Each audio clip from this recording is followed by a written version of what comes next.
สมเด็จพระกนิษฐาธิราชสวัสดีท่านที่ฟังเราครั้งนี้ขอให้มีความสุขสนุกสนานเพลิดเพลินในพระธรรมใจสำราญจนรายการนี้จบครบชั่วโมงเป็นรายการธรรมะในไตรปิฎกที่จะยกมาบรรเลงเปล่งเสียงส่งเป็นการช่วยอำนวยธรรมให้จันโลงช่วยยึดโยงพุทธศาสตร์ของชาติไทยให้อยู่ยงคงกระพันเป็นมั่นเหมาะให้ไพเราะกระจ่างสว่างไสวให้ธรรมะประจักษ์เป็นหลักใจอำนวยโชคอำนวยชัยไปชั่วการขอนอบน้อมแด่องค์สมเด็จพระสัมมาสัมพุทธเจ้าผู้เป็นพระอรหันต์ตรัสรู้ชอบด้วยพระองค์เองขอถวายความเคารพพระมหาเถระพระเถรานุเถระเจ้าคณะพระสังฆาธิการทั่วโลกอันมีพระเดชพระคุณพระธรรมเสนาบดีรองเจ้าคณะภาค7วัดพระธาตุดอยสุเทพราชวรวิหารเป็นต้นเป็นประธานในสถานีวิทยุพระพุทธศาสนาแห่งชาติและจริยธรรมระบบ FM 96 เมกะเฮิรตซ์วัดพระธาตุดอยสุเทพราชวรวิหารอำเภอเมืองจังหวัดเชียงใหม่อันมีพ่อครูวรรณรบนามวงพรหมเป็นผู้อำนวยการอาจารย์พระมหาประสิทธิ์ประสาธิโกเป็นหัวหน้าสถานีและอัตมภาพพระครูปริยัติยานุศาสตร์เป็นผู้บรรยายในรายการพระไตรปิฎกลอยฟ้าในคืนนี้ซึ่งเป็นรายการประจำของวัดพระธาตุดอยสุเทพเริ่มตั้งแต่เวลานาฬิกาขออภัย22 นาฬิกาเป็นต้นไปจนถึง23 นาฬิกาโดยประมาณเป็นรายการที่ไม่มีวันหยุดยกเว้นมีเหตุจำเป็นเหมือนเมื่อวันก่อนกลับมาไปงานกลับมาดึก ดำเนินรายการไม่ทันสำหรับรายการของเรานี่ก็เป็นรายการที่นำเอาเรื่องราวในพระไตรปิฎกอย่างตอนนี้ก็อยู่ในพระสุตตันตปิฎก1 ใน 3พระสุตตันตปิฎกพระวินัยปิฎกและพระอภิธรรมปิฎกซึ่งก่อนที่จะเข้าสู่เนื้อหาสาระผู้บรรยายก็ได้พยายามนำเอา เรื่องราวต่างๆที่เกี่ยวกับพระไตรปิฎกเช่นการทำสังคายนาพระไตรปิฎกหรือเหตุการณ์ต่างๆที่เกิดขึ้นในช่วงของการทำสังคายนาเป็นต้นมาทบทวนมาเล่าให้ท่านผู้ฟังได้รับฟังกันเป็นการเตือนความจำบางเรื่องบางอย่างก็ลืมไปแล้วหรือบางอย่างก็ยังไม่เคยได้ฟังอย่างเงี้ยก็เป็นแง่มุมเล็กๆน้อยๆที่นำมาเล่าสู่กันฟังวันนี้ก่อนที่จะเข้าสู่เนื้อหาสาระก็มีเรื่องกิจกรรม ของทางวัดพระธาตุดอยสุเทพมาประชาสัมพันธ์ให้กับท่านผู้ฟังทั้งหลายได้รับทราบรับฟังกันเพื่อนำไปปฏิบัติเพื่อร่วมกันในกิจกรรมต่างๆของทางวัดนั่นก็คือเรื่องของการที่ทางวัดร่วมกับสำนักวัฒนธรรมจังหวัดเชียงใหม่เสนอครูบาเจ้าศรีวิชัยให้เป็นบุคคลสำคัญของโลกเนื่องจากว่าครูบาเจ้าศรีวิชัยนั้นเป็นผู้ที่มีอุปการะคุณต่อพระธาตุดอยสุเทพเป็นอย่างยิ่งคือเป็นผู้ที่ได้สร้างถนนขึ้นดอยสุเทพนะก็จึงจะได้ประชุมปรึกษาหารือกันเสนอชื่อไปยังองค์การสหประชาชาติเพื่อพิจารณาให้เป็นบุคคลดีเด่นเป็นเขาเรียกว่าเป็นบุคคลสำคัญของโลกให้เป็นบุคคลสำคัญของโลกเพื่อที่จะได้รับรางวัลได้รับการยกย่องจากองค์การสหประชาชาติกำหนดจะได้มีการประชุมในวันที่17มีนาคมที่จะถึงนี้อีก 2-3 วัน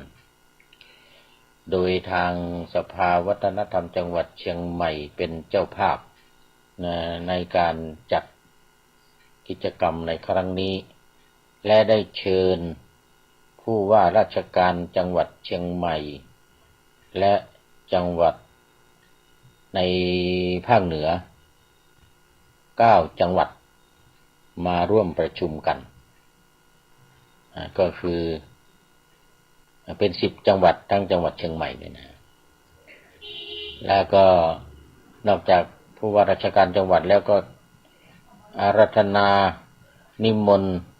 พระเดชพระคุณเจ้าคณะจังหวัดเหมือนกันกับผู้ว่าราชการจังหวัดมาประชุมกันในครั้งนี้อันได้แก่จังหวัดเชียงใหม่จังหวัดลำพูนแม่ฮ่องสอนเชียงรายจังหวัดน่านจังหวัดแพร่พะเยาลำปางแล้วก็สุโขทัยและจังหวัดตากคือภาคเหนือตอนบนเรานี่8 จังหวัดแล้วก็ภาคเหนือตอนล่างที่ติดกับภาคเหนือตอนบนที่สุดเนี่ยก็คือจังหวัดลำปางและจังหวัดตากจังหวัดลำปางและจังหวัดตากมาประชุมลงมติหรือเขาเรียกว่าทำอะไร MOU อะไรอย่างอะไรแล้วเนี่ยมาร่วมกันแล้วก็จะได้เสนอไปเนื่องในวันชาตการ150 ปีของครูบาเจ้าศรีวิชัยในปีพุทธศักราช 2571 ก็อีก 4-5 ปีที่จะถึงนี้อันนี้ก็คงยังมีเวลาอยู่อีกมากแต่ก็จะได้เริ่มก็คือคนจริงก็ได้คุยกันมาหลายครั้งนะคุยกันมาหลายครั้งแล้วก็ครั้งนี้ก็เป็นการประชุมกันอีกเป็นการกำชับเนื้องานเนื้อหาสาระงานของครูบาเจ้าศรีวิชัยเนี่ยในแต่ละจังหวัดโดยเฉพาะจังหวัดลำพูนซึ่งเป็นจังหวัดบ้านเกิดของครูบาเจ้าศรีวิชัยซึ่งก็มีผลงานมีคุณูปการในจังหวัดลำพูนก็มากมาย ในจังหวัดเชียงใหม่และจังหวัดใกล้เคียงในภาคเหนือเนี่ยมีทุกจังหวัดแล้วก็ที่ว่าสุโขทัยกับจังหวัดตากเนี่ยก็เพราะว่ามีผลงานของครูบาเจ้าศรีวิชัยเนี่ยที่ปรากฏอีกหลายที่หลายที่หลายแห่งที่สุโขทัยก็มีที่จังหวัดตากก็มีผู้ว่าราชการและหลวงพ่อเจ้าคณะจังหวัด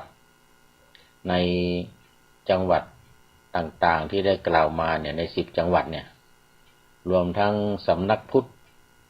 ของแต่ละจังหวัดนะคือสำนักพุทธศาสนาประจำจังหวัดทุกจังหวัดสำนักวัฒนธรรมแล้วก็อะไรอีกหน่วยงานของภาครัฐที่เกี่ยวข้องกับครูบาเจ้าศรีวิชัยโดยเฉพาะกับวัดวาอารามต่างๆที่หลวงพ่อเจ้าคณะจังหวัดต่างๆได้ดูแลปกครองและได้เกี่ยวข้องกับผลงานของครูบาเจ้าศรีวิชัยจะได้นำมาเสนอในที่ประชุมแล้วก็รวบรวมเรื่องราวต่างๆผลงานต่างๆของครูบาเจ้าศรีวิชัยเนี่ยแล้วก็ส่งไปถ้าจะได้ส่งไปที่องค์การสหประชาชาติดังนั้นทางวัดจึงได้ถือโอกาสนี้ประชาสัมพันธ์เชิญชวนท่านสาธุชนพุทธบริษัททั้งหลายท่านที่รู้เกี่ยวกับผลงานกิจกรรมต่างๆของครูบาเจ้าศรีวิชัยเนี่ย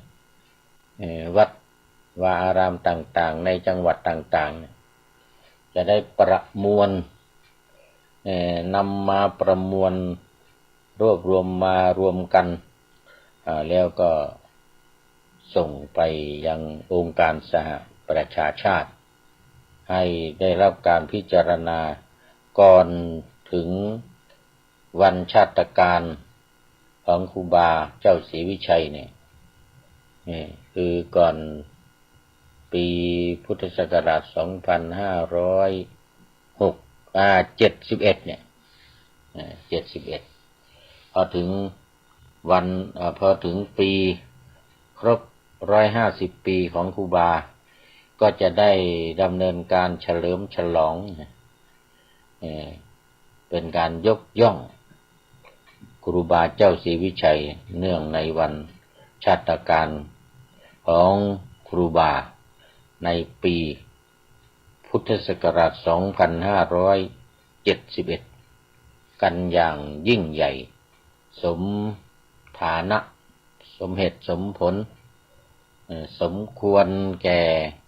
คุณงามความดีผลงานกิจการงานต่างๆที่ครูบาเจ้าศรีวิชัยได้ดำเนินการมาซึ่งก็เป็นอุปการะคุณต่อจังหวัดต่างๆอำเภอตำบลวัดวาอารามต่างๆมีวัดพระธาตุดอยสุเทพของเรานี้เป็นต้นในอำเภอเมืองเชียงใหม่ในจังหวัดเชียงใหม่ก็อีกหลายแห่งหลายตำบลหลายอำเภอที่มีผลงานของครูบาเจ้าศรีวิชัย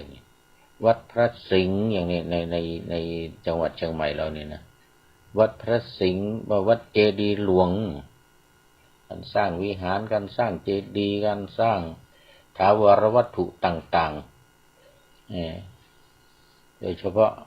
วิหารใหญ่อย่างวิหารหลวงวัดสวนดอกอย่างเงี้ย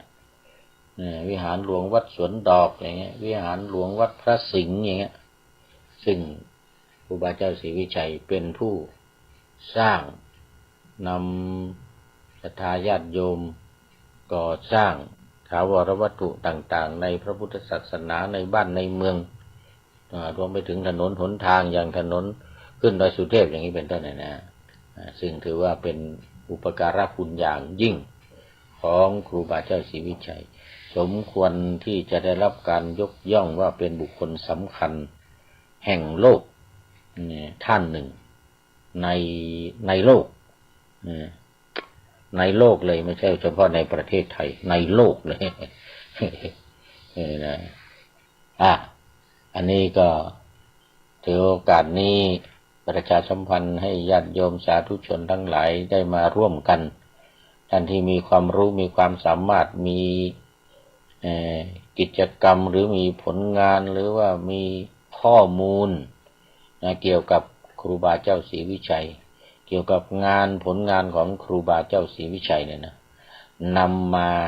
เสนอในที่ประชุมรวมทั้งการ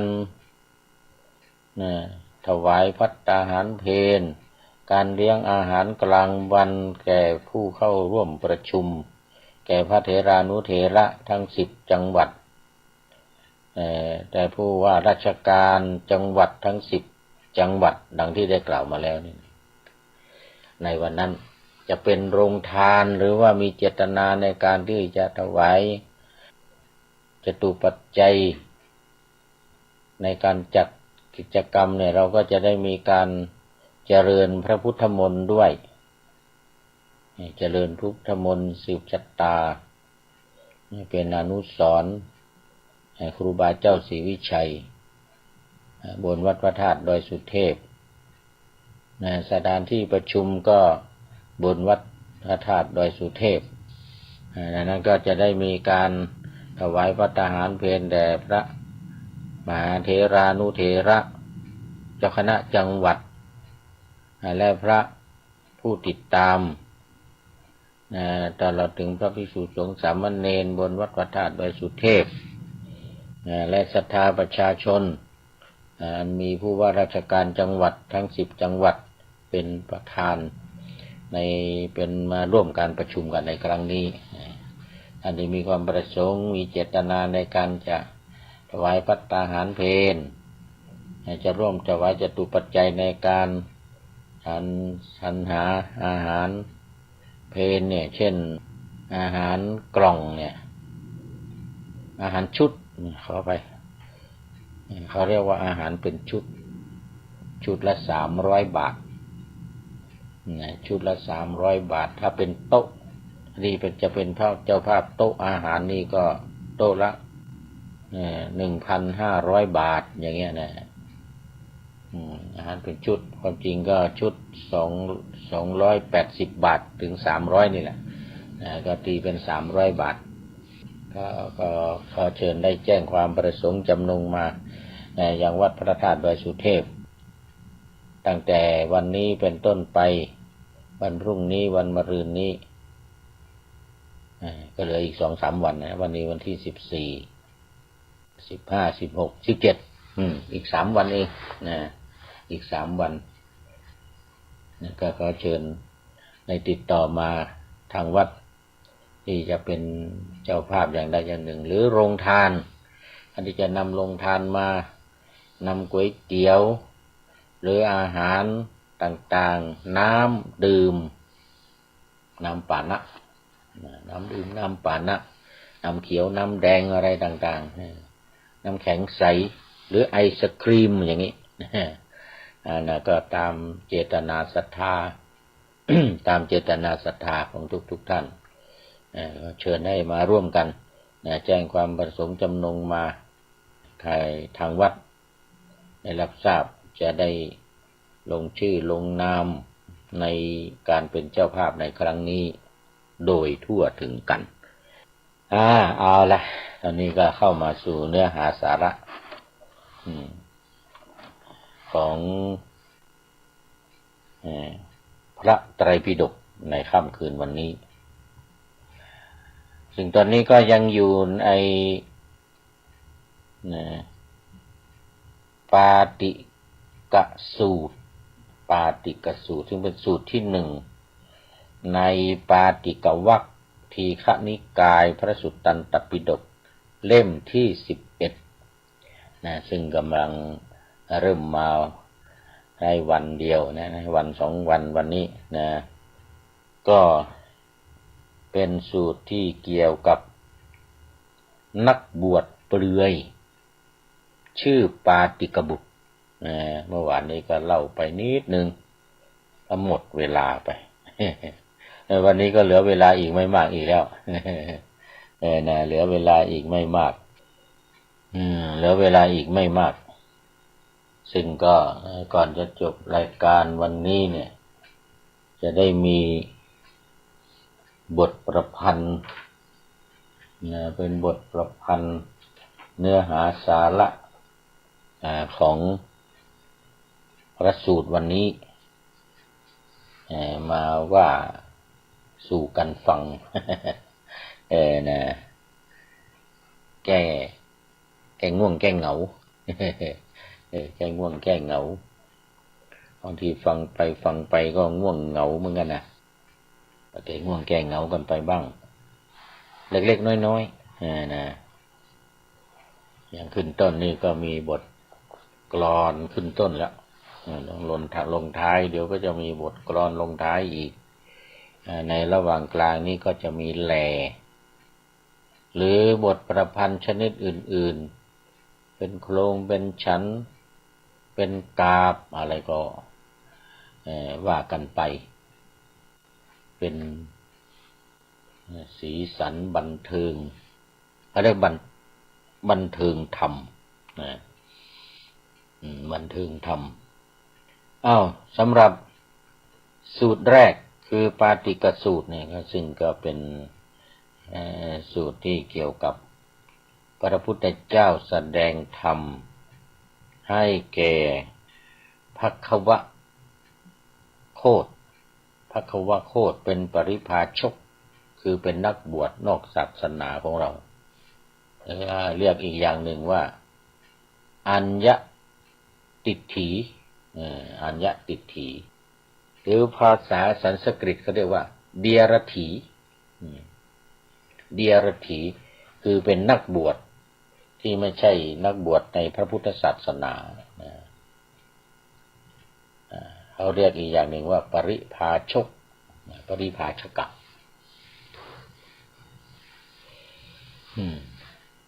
เป็นนักบวชในศาสนาอื่นๆโดยเฉพาะ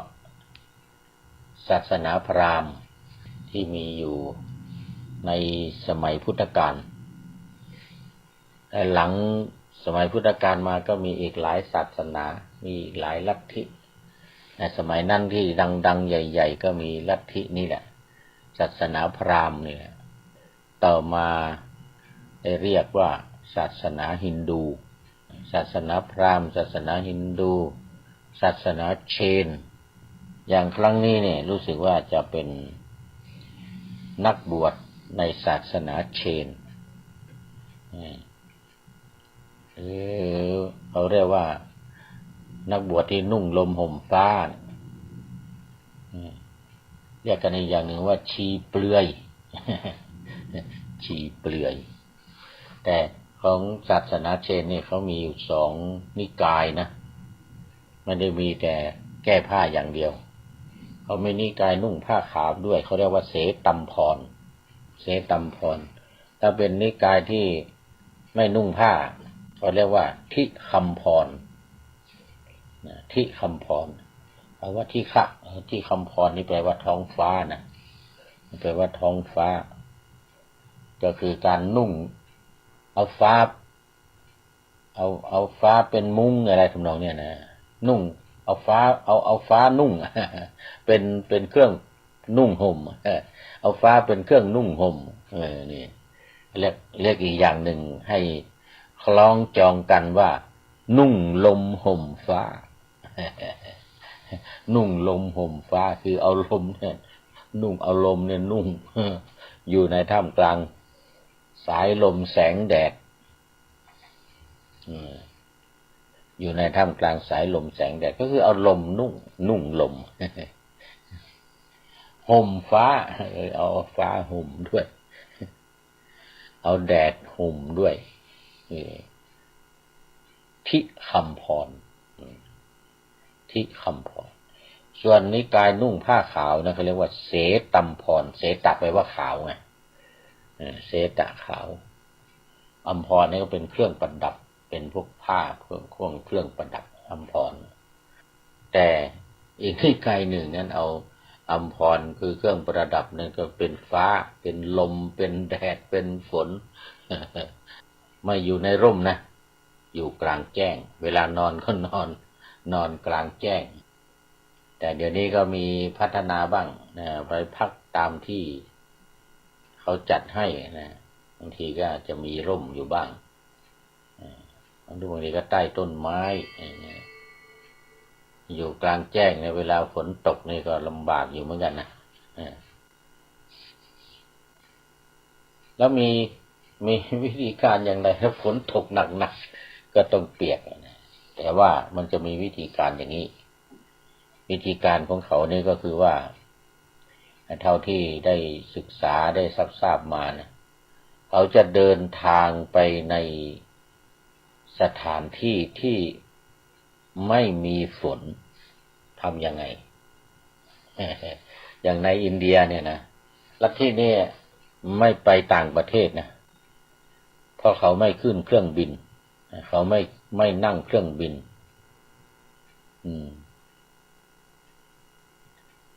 คือเดินอย่างเดียวไม่นั่งรถไม่ใช้พาหนะไม่ขี่เกวียนรถไม่ว่าจะเป็นจักรยานมอเตอร์ไซค์รถบัสรถ4 ล้อรถปิกอัพอะไรก็ทำขึ้นชื่อว่าเป็นพาหนะเนี่ยไม่ใช้อะไรใช้เดินอย่างเดียวแล้วเขาจะเดินไปในที่ไม่มีฝนได้ยังไงเขาจะดูฤดูกาลในประเทศอินเดียเท่านั้นที่มีลัทธินี้นะที่มีศาสนาเชนนี่นะแล้วก็เขาก็มีอยู่ตั้งแต่สมัยอดีตการนะก่อนศาสนาพุทธเราอีกนะ52 ปีก่อนเกิดศาสนาเชนมหาวีระเนี่ยที่ไม่นุ่งผ้าเนี่ยนะเกิดก่อนพระพุทธศาสนาเกิดก่อนพระพุทธเจ้าเนี่ย52 ปีแล้วเขาก็มีมาจนถึงปัจจุบันไม่ขยายออกไปต่างประเทศไปไม่ได้ต่างประเทศเขาไม่ก็ยอมรับกันแล้วเขาไม่ไปด้วยมันไปไม่ได้มันไม่ขึ้นเครื่องบินน่ะไม่ขี่รถยนต์น่ะจะไปได้ยังไงจะไปข้ามเขตข้ามแดนข้ามภูเขาถนนหนทางข้ามน้ำข้ามทะเลอะไรไปได้ยังไงมีอยู่ในอินเดียเท่านั้นมีอยู่ในอินเดียเท่านั้นนะตั้งแต่ในอดีตการนะมาจนถึงปัจจุบันก็เรียกว่ายั่งยืนพอสมควรและที่สำคัญคนที่เคารพนับถือญาติโยมที่เป็นศรัทธาเจ้าภาพเนี่ยนะเป็นคนรวยทั้งนั้นเลยเป็นเรื่องแปลกคนจนไม่มีมันจะเป็นเพราะว่าเขาไม่รับหรือยังไงก็ไม่รู้ไม่รับคนจนเป็นศาสนิกหรือมันคนจนไม่เข้าก็ไม่รู้นะที่เห็นนี่นะมันเป็นเรื่องแปลกนะที่เห็นนี่เป็นคนรวยทั้งนั้นเลยเป็นคนรวยเป็นคนมีเงินเป็นมีฐานะเพราะเขาต้องเลี้ยงดูอาหารนี่เลี้ยงอาหารทั้งวัน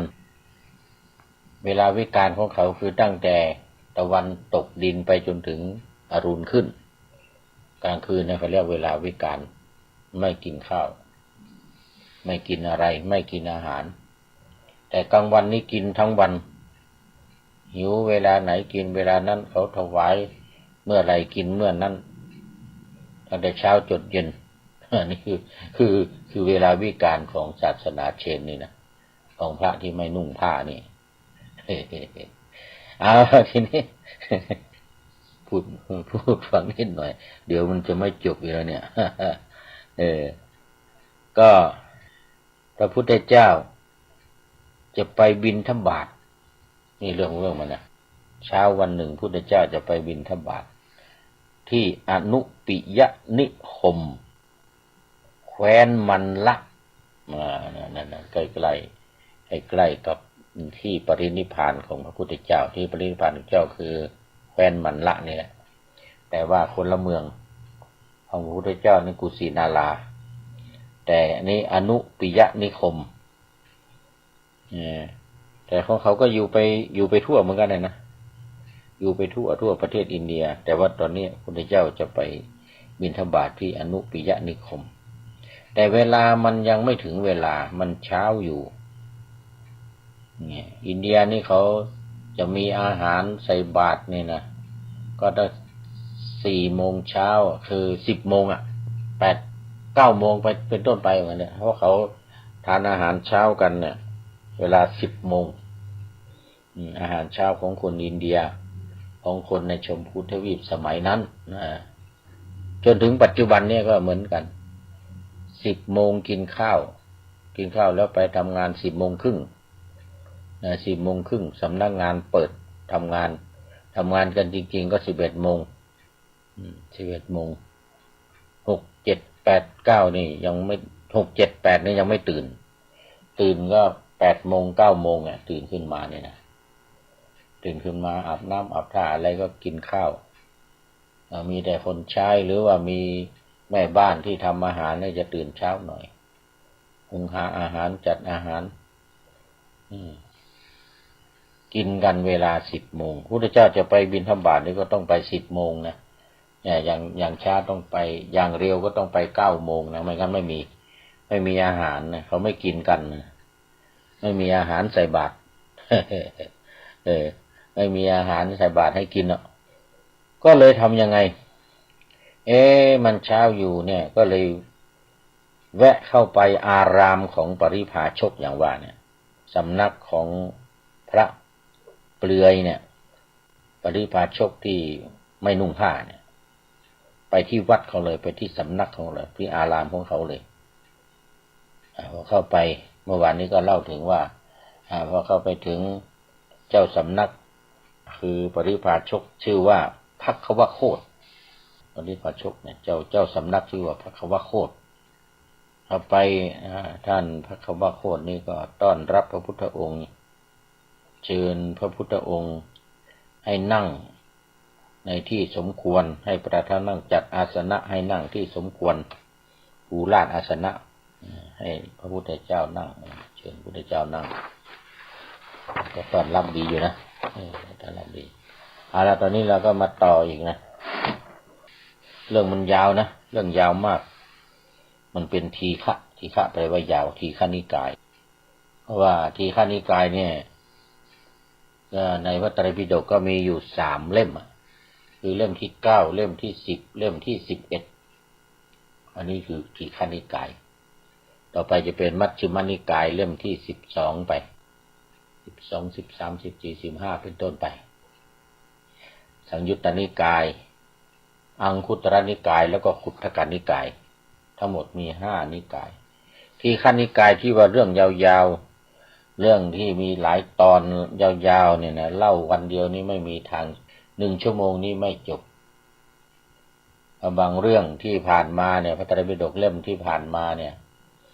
อันที่ผ่านมาก็เล่มที่10เล่มที่9เล่มที่8ที่7อะไรเนี่ยนะแต่ละพระสูตรเนี่ยนะเล่มสูตรเล่มที่9มาเล่มที่9เนี่ยแต่ละเรื่องนี้เรื่องยาวๆจะเล่าวันเดียวครั้งเดียวนี้ไม่จบบางเรื่องเป็นเดือน2 เดือนอย่างบางสูตรนะบางสูตรเนี่ยบางสูตรบางเรื่องเนี่ยเป็นเดือน2 เดือน3 เดือนอย่างที่ผ่านมาเล่มที่10มี10 เรื่องก็ใช้เวลา1 ปี ใช้เวลา1 ปีเรื่องนี้ก็เป็นครั้งที่2ละที่1ปาติกสูตรเนี่ยนะเล่มที่2เล่มที่3ของทีฆนิกายเล่มที่3ของทีฆนิกายเล่มที่1คือเล่มที่9เล่มที่2เล่มที่10เล่มที่3นี่คือเล่มที่11 10 9 10 11เป็นทีฆนิกายก็แล้วกันอยู่ในปาติกวรรคนะวรรคนี้ตั้งชื่อตามสูตรมันก็คือปาติกสูตรตั้งวรรคเนี่ยตามสูตรของวรรคแรกของสูตรแรกตั้งชื่อตามสูตรแรก คือพระพุทธเจ้าก็ประทับนั่งบนพุทธอาฏที่ปูลาดไว้ก็ปูอาสนะไว้สำหรับพระพุทธเจ้าฝ่ายภควโคตปริภาชกเนี่ยก็เลือกนั่งณที่สมควรแห่งใดแห่งหนึ่งซึ่งต่ำกว่าเราได้กราบทูลพระพุทธเจ้าว่าข้าแต่พระองค์ผู้เจริญเมื่อหลายวันมาแล้วเนี่ยสุนัขขัตตะฤชวีบุตรนี่คือโอรสของพระเจ้าฤชวีได้มาหาข้าพระองค์ถึงที่อยู่ได้บอกข้าพระองค์ว่าท่านภควะบัดนี้ข้าพเจ้าบอกคืนพระผู้มีพระภาคแล้วข้าพเจ้าไม่อยู่อุทิศพระผู้มีพระภาคเรื่องที่สุนัขขัตตะฤชวีบุตรกล่าวแล้วนั้นเป็นจริงหรือพระพุทธเจ้าค่ะว่างั้นนะ ก็คือเมื่อวานนี้ก็ว่าไปนิดนึงก็คือพระพุทธเจ้าที่มาสนทนากันกับที่เข้ามาเนี่ยแล้วก็ได้สนทนากับภควโคตปริภาชกเนี่ยนะก็คือเรื่องว่าสุนัขขัตตะฤชวีบุตรได้ลาสิกขาคือสึกออกจากความเป็นพระไปบวชในพระพุทธศาสนาเสร็จแล้วก็สึกไปทีนี้เรื่องราวเหตุผลอะไรต่างๆที่สึกเนี่ยเมื่อวานนี้ก็ได้บอกแล้วว่าเราจะมาดูกันในเนื้อหาสาระที่สนทนากันที่พระพุทธเจ้าสนทนากันกับภควโคตปริภาชกซึ่งภควโคตเนี่ยเป็นผู้ถามพระพุทธเจ้าก็เป็นผู้ตอบทรงตอบคำถามของภควโคตก็เป็นการแสดงธรรมแก่ภควโคตไปในตัวพระพุทธองค์ก็ได้ตรัสตอบว่าภควะเรื่องที่สุนัขขัตตะฤชวีบุตรกล่าวแล้วนั้นเป็นจริงนะเป็นจริง เรื่องนี้เกิดที่คือเรื่องมันเกิดนู่นในที่มันชายแดนติดกันใกล้เคียงกันน่ะแคว้นมันละกับแคว้นมคธแคว้นมันละกับแคว้นมคธนี่ชายแดนติดต่อกันที่เมืองอะไรเลียอะไรนี่นะสักอย่างหนึ่งลืมชื่อไปที่พระพุทธเจ้าเสด็จไปแคว้นมันละไปจากแคว้นมคธที่เมืองไวสาลีเนี่ยที่เมืองไวสาลีเนี่ยแล้วเราก็มีเจดีย์เก็บพระธาตุของพระพุทธเจ้าไว้ตรงนั้นพระพุทธเจ้ามอบบาตรให้กับเจ้าฤชวีที่เสด็จตามไปส่งนึกชื่อไม่ออกเนี่ย ไม่เป็นไรนะอยู่ใกล้เคียงกันแล้วกันนะครับแคว้นมคธเมืองไวสาลีเนี่ยนะเมืองไวสาลีเจ้าฤชวีนี่ก็เป็นผู้ปกครองเมืองไวสาลีแล้วก็ราชโอรสคือลูกของเจ้าฤชวีเนี่ยบวชในพระพุทธศาสนาแล้วก็สึกออกไปสาเหตุที่สึกออกไปเมื่อวันก่อนว่าไปนิดหนึ่งก็คือไม่พอใจที่พระพุทธเจ้าไม่แสดงปาฏิหาริย์ ไม่แสดงปาฏิหาริย์คือเป็นผู้ที่หลงไหลคลั่งไคล้ในเรื่องของปาฏิหาริย์เนี่ยยิ่ง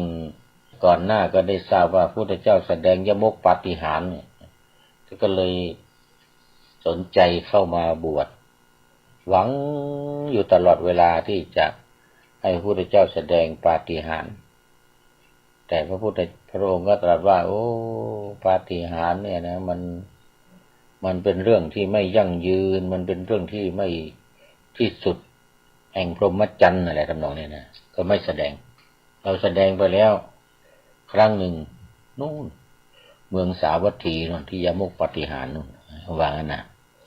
จริงว่างั้นนะพระพุทธเจ้าตรัสตอบอันนี้เป็นข้อที่1ข้อที่2 อะไรนะเริ่มข้อที่หนึ่งมาที่พระอานนท์กล่าวข้อที่สองก็พระพุทธเจ้าเสด็จไปปริพาชกต่อไปเป็นข้อที่สามข้อที่สามเนี่ยในเล่มหนึ่งในแต่ละเล่มเนี่ยมันจะมีข้อหนึ่งสองสามไปจนถึงข้อสุดท้ายเนี่ยเป็นตอนเมื่อหลายวันมาแล้วสุนัขขัตตฤชวีบุตรได้เข้าไปหาเราถึงที่อยู่ไหว้เราแล้วนั่งณที่สมควรได้กล่าวกับเราดังนี้ว่าข้าแต่พระองค์ผู้เจริญบัดนี้ข้าพระองค์ขอบอกคืนพระผู้มีพระภาคข้าพระองค์จักไม่อยู่อุทิศพระผู้มีพระภาคอันนี้คือคำพูดที่ว่าอุทิศเนี่ยหมายถึงว่าคือบวชเจาะจงพระพุทธเจ้านะบวชด้วยความเคารพนับถือด้วยความเลื่อมใสในพระพุทธเจ้าบวชเพื่อพระพุทธเจ้าว่างั้นนะก็ในการที่จะลาสิกขาในการที่จะบอกคืนเนี่ยในการที่จะไม่อยู่เนี่ยก็เขาใช้คำว่าบอกคืนพระผู้มีพระภาคเมื่อเขากล่าวอย่างนี้แล้วเราได้กล่าวกับสุนัขขัตตฤชวีบุตรว่าสุนัขขัตตะเราได้กล่าวกับเธอบ้างหรือว่ามาเถิดสุนัขขัตตะเธอจงอยู่อุทิศเราอันนี้พระพุทธเจ้าตรัสตอบนะเมื่อสุนัขขัตตะมาบอกคืนนะมาบอกคืนพระพุทธเจ้าว่าจะไม่อยู่กับพระพุทธเจ้าแล้วเนี่ยพระพุทธเจ้าก็ถามสุนัขขัตตะว่าเราได้เชิญหรือว่าชักชวนเธอหรือเปล่าสุนัขขัตตะก็ตอบพระพุทธเจ้าว่าหาไม่ได้พระพุทธเจ้าค่ะอันนี้พระพุทธเจ้าเล่าให้พระคัมภโคตฟังนะพระพุทธเจ้าก็ถามอีกก็หรือเธอได้กล่าวกับเราอย่างนี้ว่าข้าแต่พระองค์ผู้เจริญข้าพระองค์จักอยู่อุทิศพระผู้มีพระภาคท่านสุนัขขัตตะก็ตอบพระพุทธองค์ว่าหาไม่ได้พระพุทธเจ้าค่ะเล่าอันนี้เล่าให้พระคัมภโคตฟังนะพระองค์ตรัสอีกว่าสุนัขขัตตะจริงๆแล้วเราไม่ได้กล่าวกับเธอเลยว่ามาเถิดสุนัขขัตตะเธอจงอยู่อุทิศเราทั้งเธอก็ไม่ได้กล่าวกับเราเลยว่าข้าแต่พระองค์ผู้เจริญข้าพระองค์จักอยู่อุทิศพระผู้มีพระภาคโมฆะบุรุษเมื่อเป็นเช่นนี้เธอเป็นใครจะบอกคืนใครโมฆะบุรุษเธอจงดูเถิดว่าการพูดเช่นนี้เป็นความผิดของเธอมากเพียงไรนี่คือพระพุทธเจ้าก็เล่าให้พระคัมภโคตฟังว่าพระพุทธเจ้าได้บอกกับสุนัขขัตตะว่าโมฆะบุรุษคือบุรุษเปล่าคำว่าพระพุทธเจ้าว่าโมฆะบุรุษนี่ถือว่าเป็นคำพูดที่หนักที่สุดแล้วนะ มีใครทำไม่ดีเนี่ยนะมีใครทำผิดที่จะต้องลงโทษที่จะวางลงทันหรือว่าจะบัญญัติสิกขาบทขึ้นมาสักอย่างหนึ่งเนี่ยพระพุทธเจ้าจะตรัสอย่างนี้แหละและตรัสว่าโมฆะบุรุษนี่แหละบุรุษเปล่าคือคนเปล่าคนที่ไม่มีสาระอะไรเป็นคนที่ไม่มีอะไรบุรุษเปล่านะเธอเนี่ยต้องดูที่ว่าเธอเป็นใครเนี่ยจะบอกคืนใครว่างั้นเธอดูเถิดว่าการพูดเช่นนี้เป็นความผิดของเธอมากเพียงไรว่างั้นนะเราก็ไม่ได้เชิญเข้ามาบวชเนี่ยเราก็ไม่ได้เชิญให้มาอยู่กับเราเนี่ยเธอจะมาบอกคืนใครว่างั้นนะเธอมาเองนะข้าแต่พระองค์ผู้เจริญแต่พระผู้มีพระภาคมิได้ทรงแสดงอิทธิปาฏิหาริย์อันเหนือธรรมดาของมนุษย์แก่ข้าพระองค์เลยก็คืออันนี้เป็นคำพูดของสุนัขขัตตะที่พระพุทธเจ้าเล่าให้พระคัมภโคตฟังพระองค์ตรัสว่าสุนัขขัตตะเราได้กล่าวกับเธอบ้างหรือว่ามาเถิดสุนัขขัตตะเธอจงอยู่อุทิศเรา เราจักแสดงอิทธิปาฏิหาริย์อันเหนือธรรมดาของมนุษย์แก่เธอเราได้กล่าวไหมเราได้กล่าวอย่างนี้ไหมหาไม่ได้พระพุทธเจ้าค่ะว่างั้นนะสุนัขขัตตะก็ว่าหาไม่ได้หรือว่าเธอได้กล่าวกับเราว่า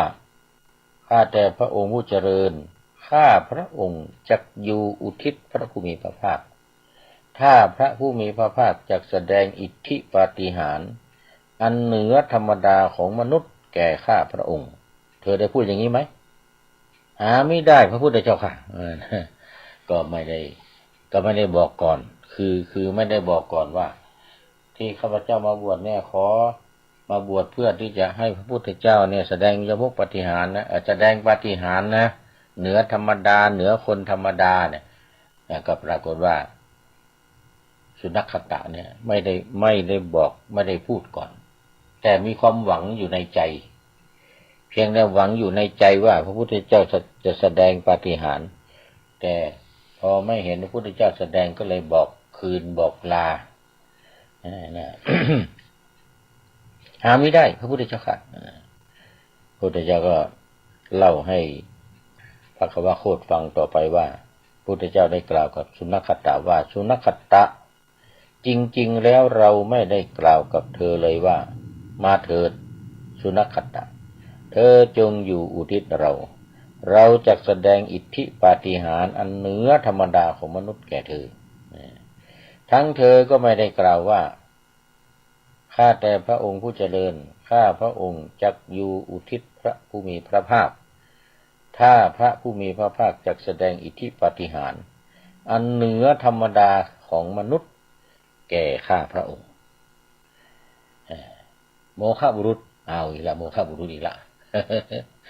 โมฆะบุรุษเมื่อเป็นเช่นนี้เธอเป็นใครจะบอกคืนใครสุนัขขัตตะเธอเข้าใจเรื่องนั้นว่าอย่างไรเราจะแสดงอิทธิปาฏิหาริย์อันเหนือธรรมดาของมนุษย์หรือไม่แสดงอิทธิปาฏิหาริย์ที่เหนือธรรมดาของมนุษย์ก็ตามธรรมที่เราแสดงแล้วย่อมเป็นไปเพื่อความสิ้นทุกข์โดยชอบแก่ผู้กระทำตามหรือไม่อย่างนั้นนะสุนัขขัตตะก็บอกว่าข้าแต่พระองค์ผู้เจริญพระองค์จะทรงแสดงอิทธิปาฏิหาริย์อันเหนือธรรมดาของมนุษย์หรือไม่แสดงอิทธิปาฏิหาริย์อันเหนือธรรมดาของมนุษย์ก็ตามธรรมที่พระผู้มีพระภาคทรงแสดงแล้วย่อมเป็นไปเพื่อความสิ้นทุกข์โดยชอบแก่ผู้กระทำตามพระพุทธเจ้าค่ะท่านเรายอมรับคือยอมรับว่าธรรมที่พระเจ้าแสดงทุกบททุกสูตรทุกข้อนั่นน่ะเป็นธรรมที่ต้องการให้คนพ้นจากทุกข์ถ้าผู้ที่ทำตามเนี่ยผู้ทำตามก็จะได้พ้นจากทุกข์ความหมายคือเป็นอย่างนั้นพุทธองค์ก็เล่าต่อไปอีกว่าได้กล่าวกับสุนัขขัตตะว่าสุนัขขัตตะจริงๆแล้วเราจะแสดงหรือไม่แสดงก็ตามธรรมที่เราแสดงแล้วย่อมเป็นไปเพื่อความสิ้นทุกข์โดยชอบแก่ผู้ทำตามสุนัขขัตตะเมื่อเป็นเช่นนั้นการที่เราแสดงอิทธิปาฏิหาริย์หรือไม่แสดง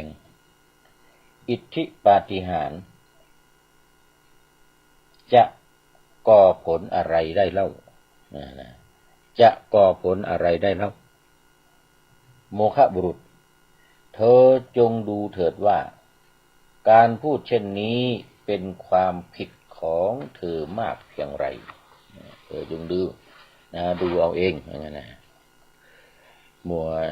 สุนัขขัตตะก็กล่าวกับพระพุทธองค์เล่าให้พระคัมภีร์ฟังนั่นนี่นะข้าแต่พระองค์ผู้เจริญพระผู้มีพระภาคมิได้ประกาศทฤษฎีว่าด้วยต้นกำเนิดของโลกแก่ข้าพระองค์เลยอัน